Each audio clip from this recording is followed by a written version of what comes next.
I don't know about the rest of you, but when I'm watching an animated movie, I am not concerned about who is playing who.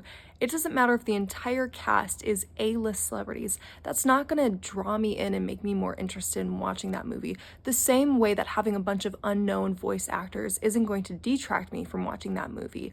All that I care about is that the voices actually match the characters. Like, as long as you find someone who can allow the character to exist in their own self without overpowering them or contradicting them, you've done your job. So, whether that means hiring a celebrity we all know and love or a voice actor we've literally never heard of before, I don't really care. As long as they do justice to the character, that's really all that matters.